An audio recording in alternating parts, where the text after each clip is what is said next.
کہ کچھ احکام ایسے ہیں قرآن کے جو اللہ نے بہت وضاحت سے, اچھا خلا کا حکم بھی تو قرآن نے بیان کیا نا, اس میں بھی صاف پتہ چلتا ہے کہ وہ مرد کی مرضی کے بغیر نہیں ہوگا. جہاں اللہ نے طلاق کے حکام بیان کیے وہاں خلا کا بھی بیان کیا. اللہ فرماتے ہیں کہ وَإِنِ امْرَأَةٌ خَافَتْ مِنْ بَعْلِهَا نہیں الطلاق مرتان فإمساك بمعروف أو تسريح بإحسان ولا جناح عليهما في وإن خفتم ألا يقيما حدود الله فلا جناح عليهما فيما افتدت به. یہ سورہ بقرہ کی آیتیں ہیں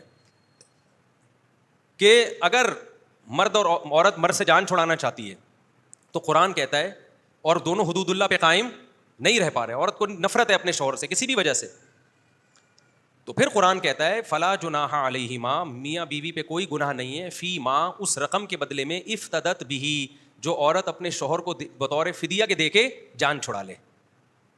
دونوں پر کوئی گناہ نہیں ہے, یعنی دونوں اس پہ ایگری ہو جائیں تبھی تو دونوں پہ گناہ نہیں ہوگا نا. اگر یہ یک طرفہ خلا ہوتا تو شوہر کا تذکرہ کرنے کی ضرورت ہی کیا تھی. اسلام کہتا, قرآن کہتا عورت پہ کوئی گناہ نہیں ہے کہ وہ پیسے پکڑائے اور پتلی گلی سے نکلے. تو قرآن کہہ رہا ہے دونوں پر کوئی گناہ نہیں ہے کہ وہ فدیے کے بدلے میں کمپرومائز کر لیں. اب فدیہ کبھی بھی دنیا میں دیکھو, قیدی چھڑوائے جاتے ہیں نا فدیہ دے کے, دنیا میں کہیں ایسا ہوا کہ قیدی پیسے پکڑائے اور نکلے, اگلا مانے گا تو وہ یہ ایگریمنٹ ہوتا ہے. ابھی چل رہا ہے نا فلسطین اور اسرائیل کا جھگڑا, قیدیوں کے بدلے میں تبادلے. کبھی ایسا ہوا کہ انہوں نے 2 قیدی چھوڑ دی اور بولے چلو 4 ہمارے چھوڑ دو, وہ کہیں گے آپ نے ہم سے پوچھ کے چھوڑے ہیں. یہ فدیے کا لفظ جہاں آئے گا, یہ فدیہ ایگریمنٹ ہے, اس میں ایگریمنٹ کا لفظ صراحتاً ہونا ضروری نہیں ہے. فدیہ خود ہی کہتے ہی دونوں جانب سے ایگریمنٹ, ایک کی جان چھڑوانا اور دوسرے کا پیسہ ہو, اس عمل کو کیا کہا جاتا ہے, فدیہ. جیسے قرآن کہتا ہے کہ جب تمہاری موت کا وقت ہوگا نافرمانوں کی, تو یہ ساری دنیا کی دولت بھی فدیے میں دے ڈالیں, ان کی جان نہیں چھوٹے گی. اس ایگریمنٹ کو اللہ قبول نہیں کرے گا. تو فدیہ یہ ہمیشہ جانبین سے ہوتا ہے. جب انسانوں کے درمیان فدیے کا معاملہ ہو تو یہ جانبین سے ہوتا ہے.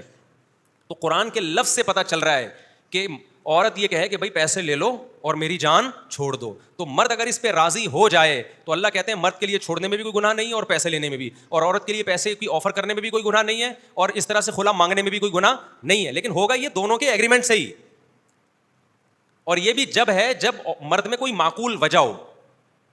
معقول وجہ ہو جس وجہ سے عورت خلا مانگ رہی ہے, معقول وجہ نہیں ہے پھر تو خلا مانگنا ہی حرام ہے, ہو پھر بھی جائے گا, مانگنا حرام ہوگا. پھر سمجھتے ہو کہ نہیں سمجھتے؟ تو اس میں بڑی ڈیٹیل ہے کہ مرد اگر پکا ظالم ہے تو اس کو بغیر فدیہ لیے ہی طلاق دینا واجب ہے, اور اگر عورت ظالم ہے تو پھر وہ جو یعنی مرد کا ظلم واضح نہیں ہے, اختلاف ہے اس میں کہ تو پھر صرف مہر لے سکتا ہے. یہ بڑی ڈیٹیل ہے علماء نے, یہ کوئی نئے مسائل تھوڑی ہیں جو 1400 سال سے کتابوں میں لکھے چلے آ رہے ہیں. خلاصہ ان تمام باتوں کا یہ ہے کہ مرد کہیں اور, یعنی اس یک طرفہ خلا قرآن سے بھی پتہ چلتا ہے کہ نہیں ہوتا, حدیث سے بھی, اور حدیث میں جو اس کی تشریح ہے وہی صحابی کو بلوا کے آپ نے حکم دیا کہ ان کو طلاق دو. تو خیر ہم اب اصل ٹاپک کی طرف آتے ہیں.